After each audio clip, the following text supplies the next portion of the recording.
Well, it turns out the Alabama-Wisconsin game will be at 11 o'clock when they play in mid-September on that Saturday. Could this day get any worse?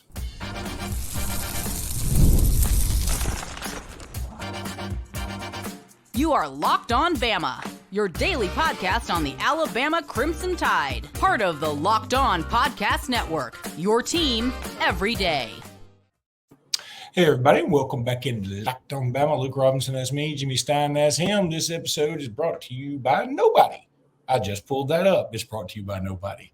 But we do love all of our sponsors. And just letting you know, hey, it's brought to you by just us. How about that? It works enough. And thank you for making this your first listen. Jimmy, I'm going to start right there with the Wisconsin game at 11 o'clock. You know,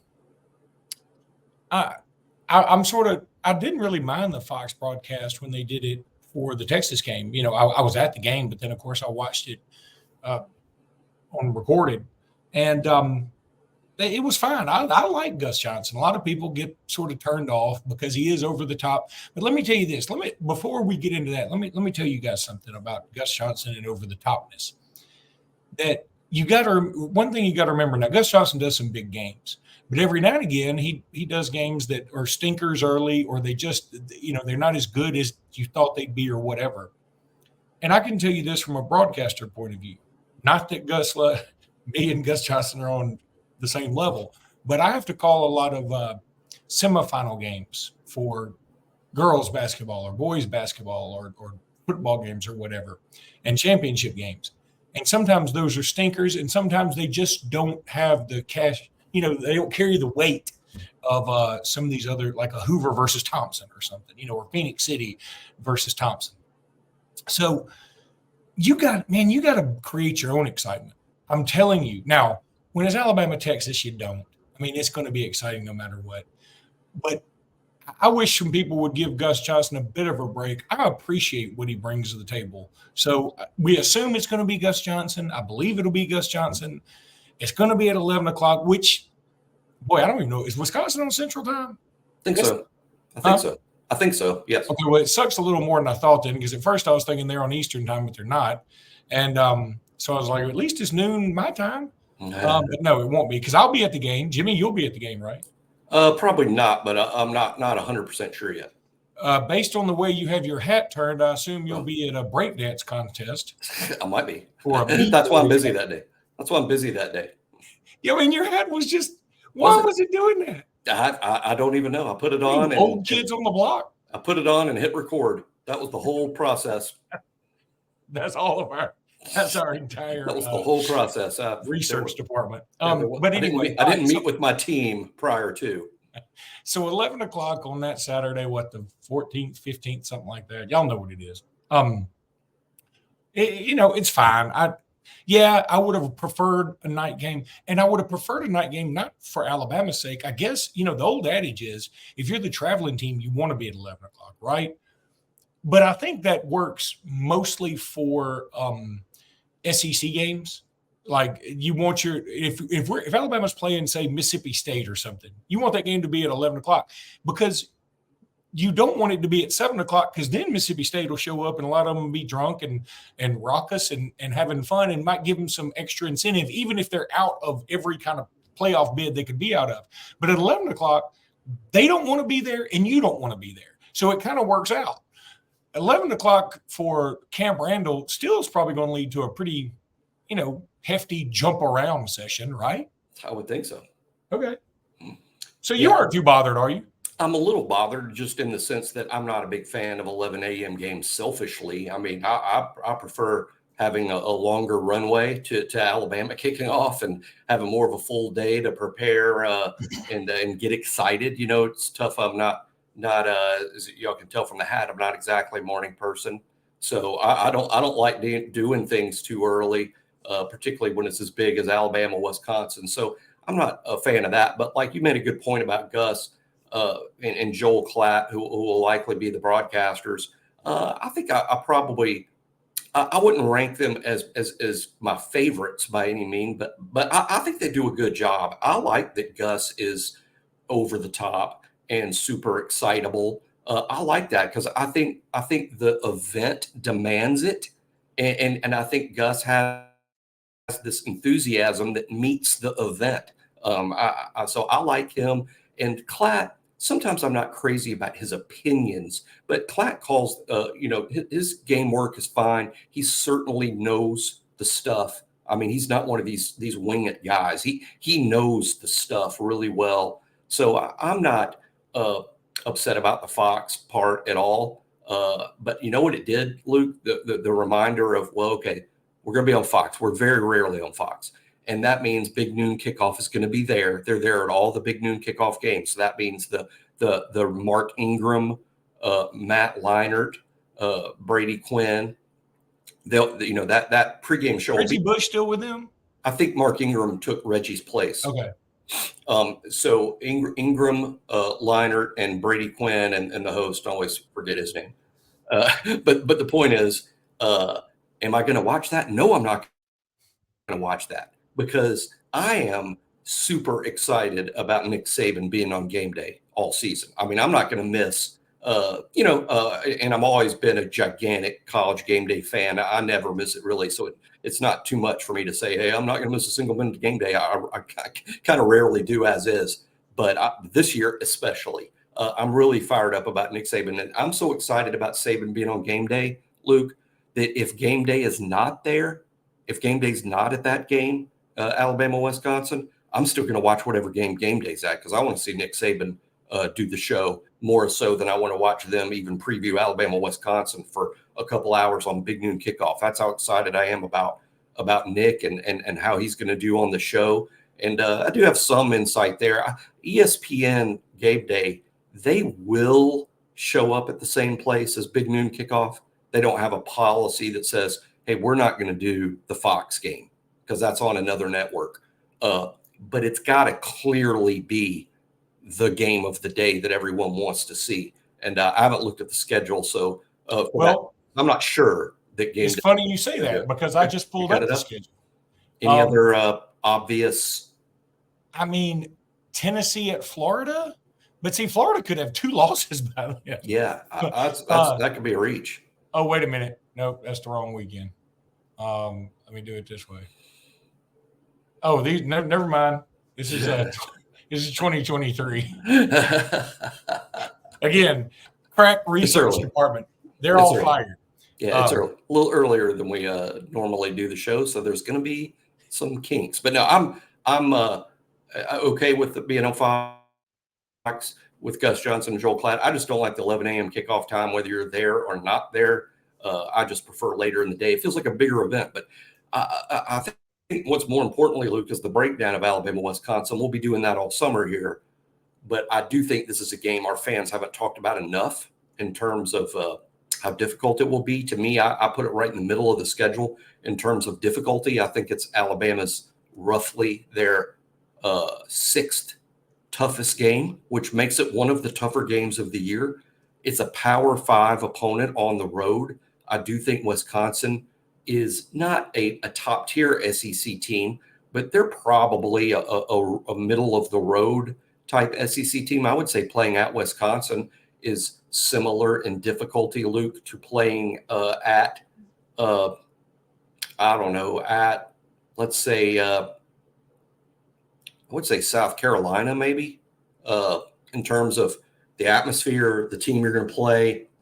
We've lost there at South Carolina, at least, once in the not too distant past. I think we better go to Wisconsin to play. I am not anticipating Alabama blowing out Wisconsin. I do think Alabama's going to win the game, but I do not anticipate going up there and it being a laugher by any means. I think it could be fairly tight for a long period of time in that game. No, I'm with you. And for whatever reason, like everything is taking a long time to load here. I don't know. Something might be wrong with my computer. It doesn't matter. I hope y'all are getting this. I hope I'm recording. I think I am. We'll see. You are. I can confirm on this end you're recording. Okay.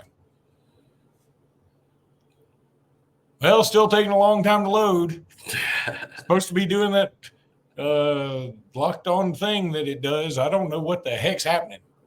So anyway, look, I'm going to have to go old school with this thing. and hope it doesn't start doing it while I'm doing it. Is the Locked On thing not coming on, Jimmy? It came on my end. Okay. It already came on my end. Oh, okay. Well, maybe. Do you see the LinkedIn thing at the bottom? I do. I don't see any of that. Okay. All right. Man, between my hat and the IT today, this is a haywire broadcast. I don't see how I'm still talking to you. I hope that people can still hear me. I can hear you. Okay. Well, look, I can't even pull up my LinkedIn Locked On stuff, so I've got to go straight old school here.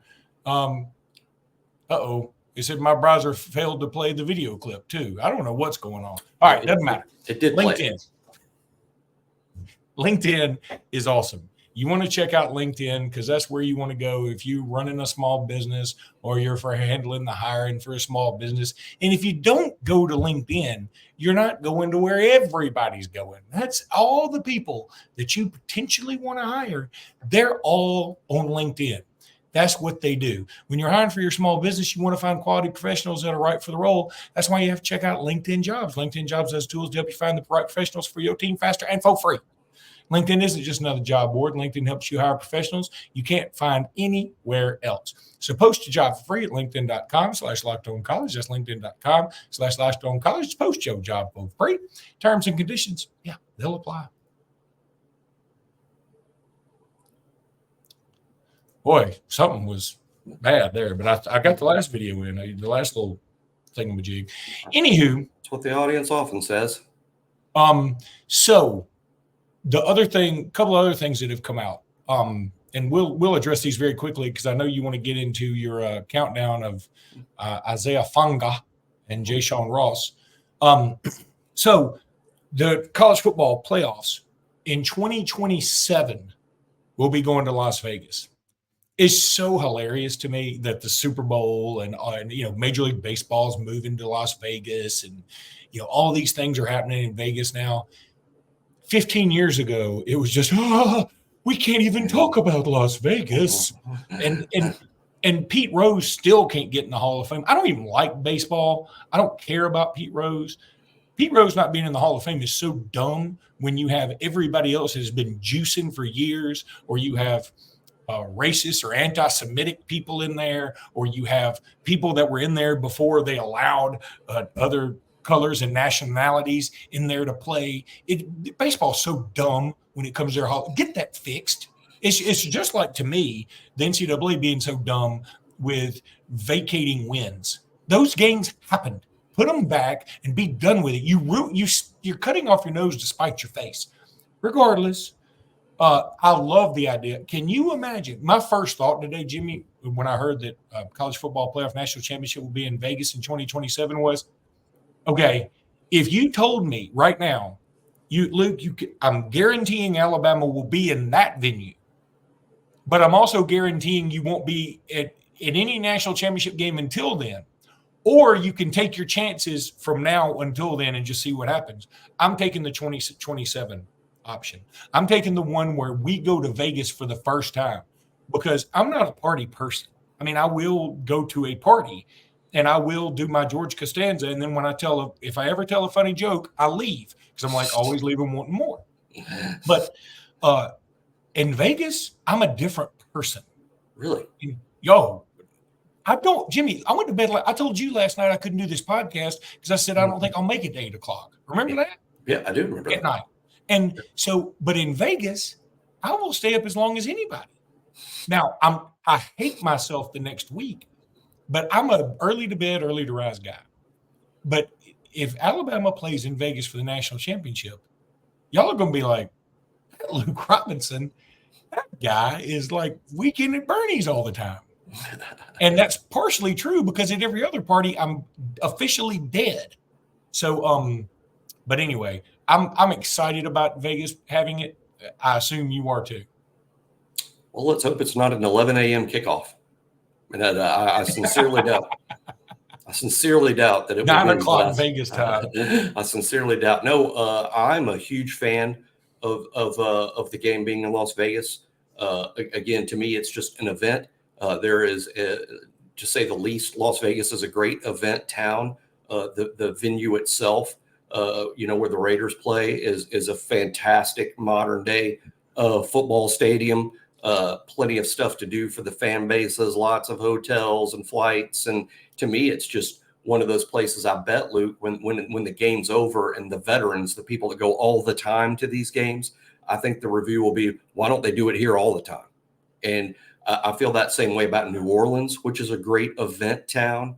And I was impressed myself when I went to Indianapolis, which I also thought was a nice spot where everything is downtown and you can get to the game site, 10, 12 hours before the game, because there's restaurants and bars and everything you just walk to, anticipation of the game. I think Vegas is just a perfect site. And I know there's the gambling thing, but that's over. That's not just been done. That's been well embraced, particularly by the pro leagues, but by college to an extent as well. I think it's great, but there's going to be the championship game this year is in Atlanta. The following year it's in Miami, and then it will be in Las Vegas. And I think of the three places, the best place to have it is Las Vegas.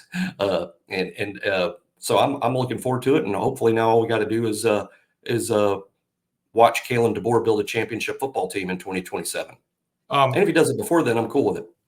If he does it before then, I'm cool with it. But I'm saying, if you told me, all right, you had your choice of places to go to for the championship game.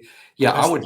Vegas would be definitely the one I pick of those three, and then maybe the one I would pick of all, because I just think not only that, Jimmy, it's going to get the most publicity that you could. I mean, you're going. It is just a PR love fest, because it's going to be such a big deal in Vegas. Now, really quickly before we get to your countdown, guys, in the next segment. So Alabama basketball, their SEC foes have been revealed. Now you say, what's the big deal? Well, in terms of, we got 3 home and homes, and then everybody else is either away or home.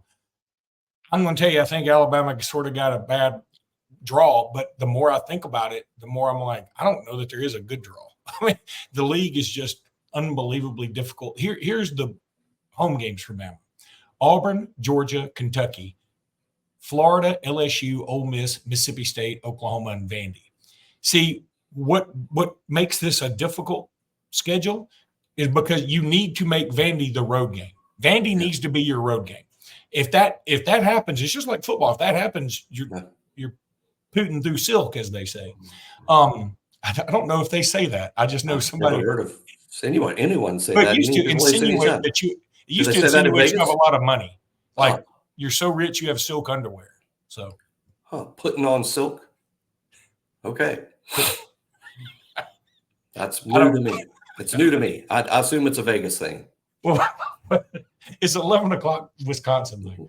All right, the road games. Here's why Alabama's schedule is brutal: at Arkansas, at Auburn, at Kentucky. So we, of course, we get Kentucky home and home again. At Mississippi State. Yikes. At Missouri. Well, they were terrible last year. Yeah, at South Kakalaki. They were very good last year. At Tennessee. They're very good every year. At Texas. Well, at Texas A&M. Wow, that road schedule is crazy tough. But like you said, Luke, it's not like you can sit there and name, 9 SEC schools. They were like, oh, thank goodness, it's only them. Yeah. The league is just really tough. Every game is tough. And thankfully, Nate Oates has built, let's be honest. Regardless of what happens with Mark Sears and Jaron Stevenson, this is a championship roster, in my opinion. Now, whether that's a national championship or an SEC championship, I don't know. I just know it is a championship roster, even without Sears and Stevenson. And then you add Sears and Stevenson, and all of a sudden now I'm taking the position that Alabama may be the favorite to win the national championship. So we'll be competitive, I'm sure, but there's no easy schedule. What are you going to do? Play Vanderbilt, Missouri 18 times? That you're going to play tough games in this league. And hey, shout out to Greg Sankey and the SEC for making the SEC one of the premier basketball leagues in the country. I think it's not really second to anyone, but the Big 12 is really good. Obviously, the Big East is pretty good too.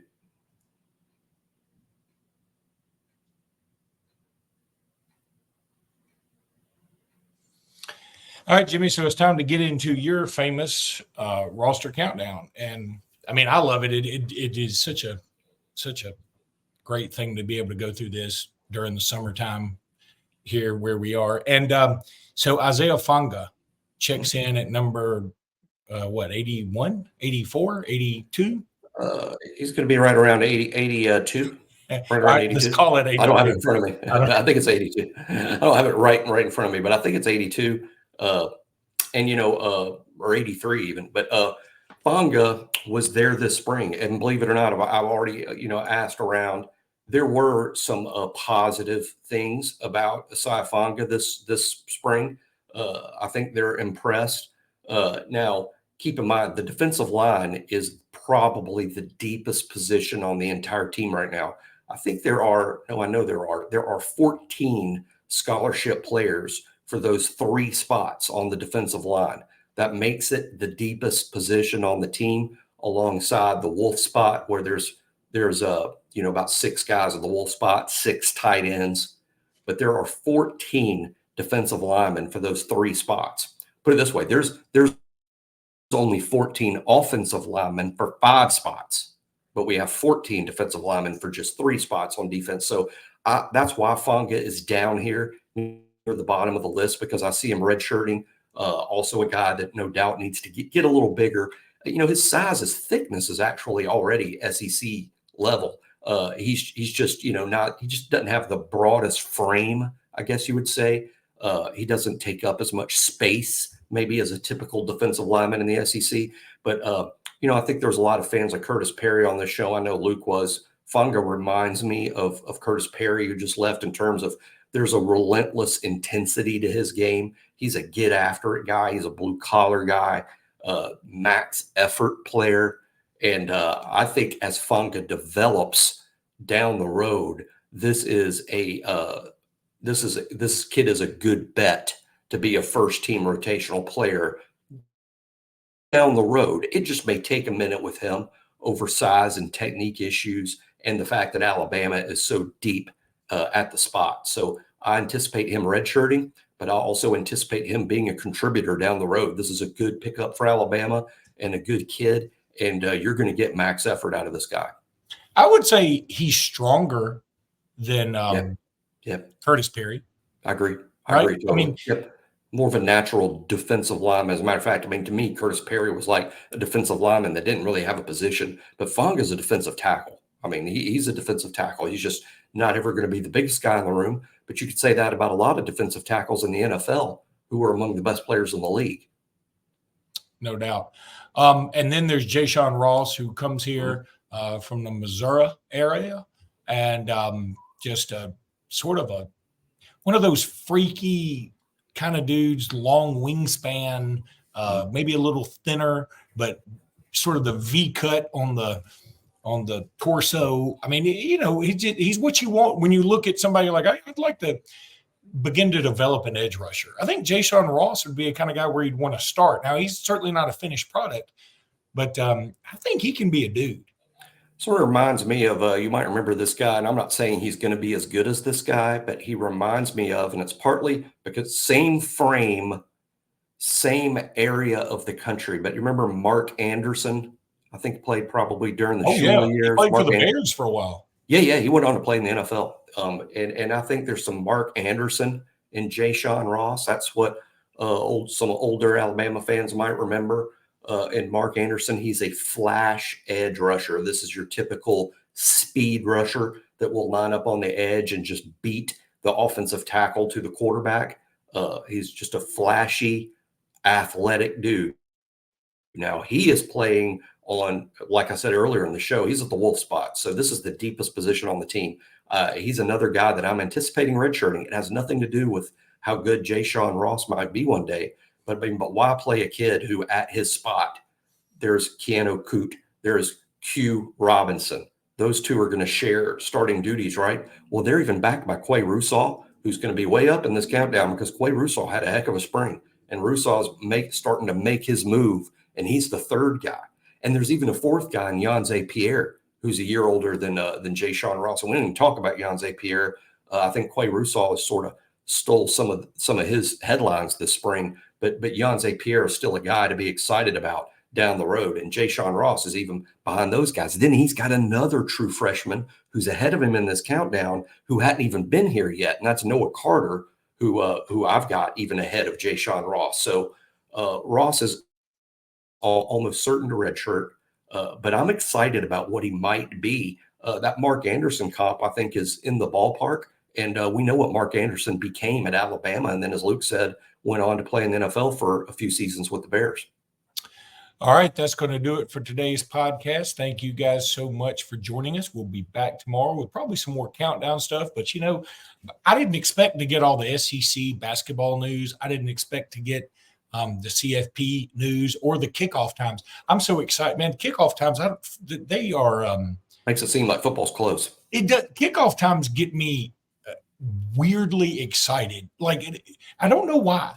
You can start planning your day. You can start, okay, this is what that day is going to look like. Now you can start kind of planning it. And I think, I haven't been told this, but I wouldn't be surprised, Luke, within the next 2 weeks, no later than 2 weeks, we'll know the kickoff times on the first 2 games, the home games. Yeah, I'm looking forward to that. So very, very exciting stuff. And, that's the other thing is we used to be able to plan. We used to be able to kind of guess because we'd say, okay, so one of them's CBS, one of them's ESPN, one of them's ESPN2, and one of them's going to be the Stinky Bodinky game at 11 o'clock. Well, now we don't even know what station it's going to be on.